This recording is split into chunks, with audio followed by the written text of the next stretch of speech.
Welcome to Primary Sense in Practice, a series of short practical videos developed for healthcare professionals. In this series, we'll show you how to use and understand Primary Sense reports so you can make informed, data-driven decisions in your everyday practice. Let's get started. Primary Sense is provided at no cost to general practices by your PHN, making it the most widely used and preferred clinical decision support tool across Australia. All data used by Primary Sense is fully de-identified, protected by strict privacy measures, and stored securely within Australia, and it is never sold or commercialised. To run a report, click on the Primary Sense icon on your desktop or taskbar. From the expanded menu, click on the Reports icon and double-click on the desired report you'd like to run. Let's take a look at the Cardiovascular Disease or CVD Risk Screening, Recall and Treatment Report.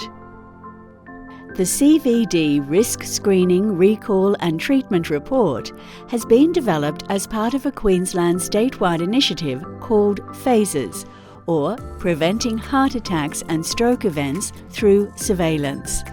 It is designed to provide data-driven insights at the point of care and facilitate early intervention by helping GPs and other primary care providers identify patients at high risk for CVD. This enables proactive guidance on lifestyle and behaviour modifications and treatment management before conditions become severe. At the top of the report, you will see the title of the report, your practice name, and date and time the report was downloaded. Click on each of the boxes to see more information about the report. This report also highlights missing MBS items of care for patients in your practice. There are filters above each table to allow results to be refined, such as time period since last total cholesterol result. Patients that are displayed on this report are filtered to include all people aged 45 to 79 years, people with diabetes aged 35 to 79 years, and Aboriginal and Torres Strait Islander people aged 30 to 79 years.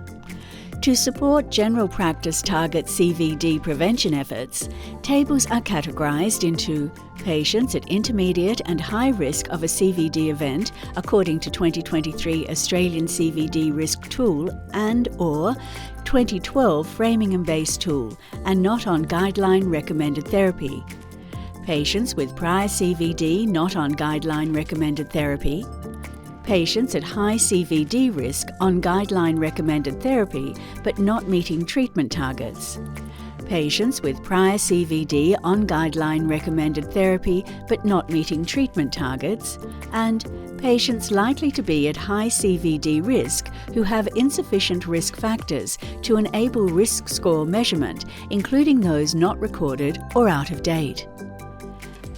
Patients without a documented reason for a visit in the past 18 months or patients with billed residential aged care home MBS items or recorded as palliative care are excluded. This report includes 4 different tables.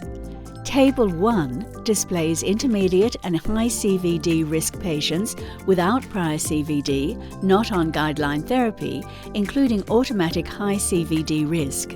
It includes patients who are not on any antihypertensive and not on any lipid-lowering therapy. Table 2 displays patients with prior CVD not on guideline recommended therapy who are missing any one or more of the following therapies: antiplatelet, antihypertensive, or lipid-lowering.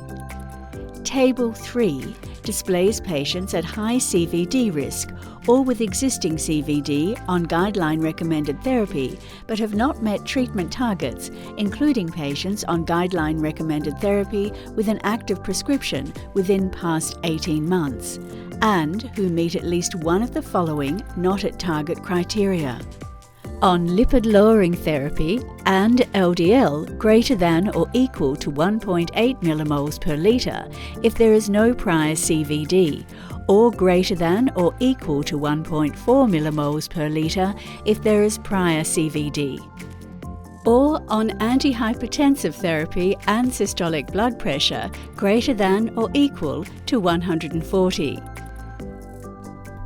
Table 4 displays patients likely to be at high CVD risk with incomplete or outdated risk factor data who are recommended for priority screening. Please check the user guide for more in-depth descriptions of the report parameters, inclusions and exclusions. Click Information about this table for explanatory notes on the data captured in the table below. The results can be sorted by clicking on each column. Click to rearrange results alphabetically, chronologically, and in ascending/descending order. The date of the last MBS item is provided. As Primary Sense extracts data from the practice clinical information system, please always confirm via health professional online services. The Existing Appointment column displays patient appointments that have been booked for dates beyond the report. The Last Visit column displays the date the patient last had an appointment at the practice. The Remove column provides the option to selectively remove individual patients from this type of report for the next 12 months. So, how can we turn these reports into meaningful quality improvement activities? By using the data displayed on the report, we can design quality improvement activities to improve patient outcomes and focus on prevention and correct treatment for CVD.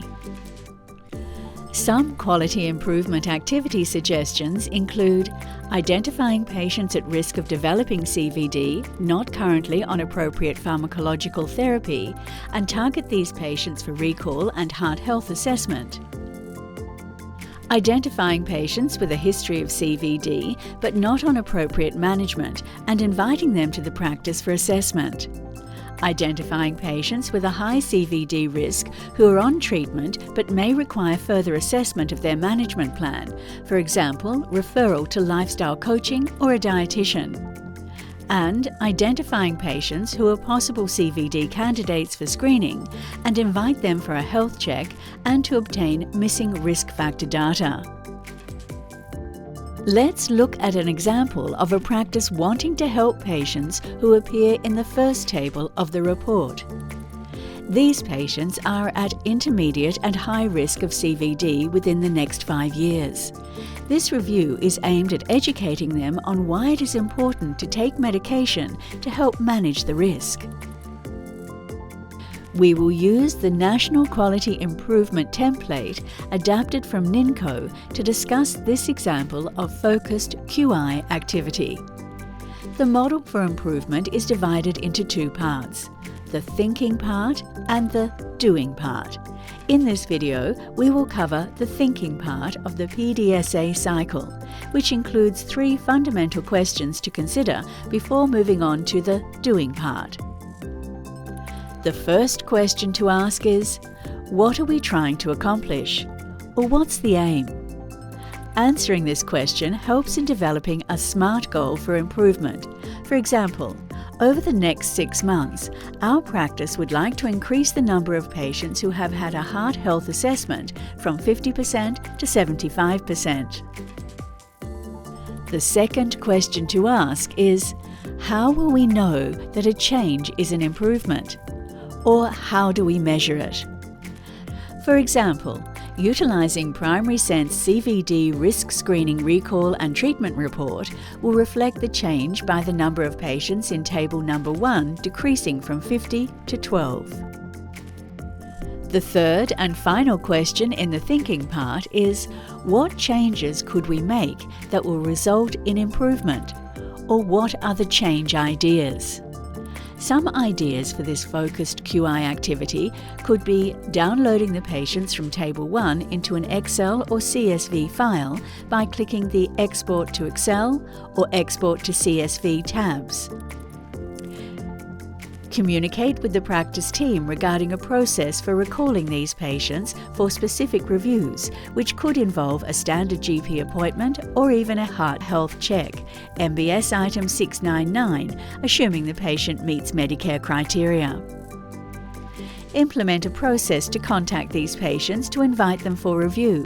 This could be done by a simple SMS, personalised phone calls or letters, depending on the practice demographic. Book patient accordingly with practice procedure. And study the enablers and barriers to this process and adapt accordingly, documenting all as you go. Contact your PHN for support or to learn more about establishing and enhancing quality improvement in your practice.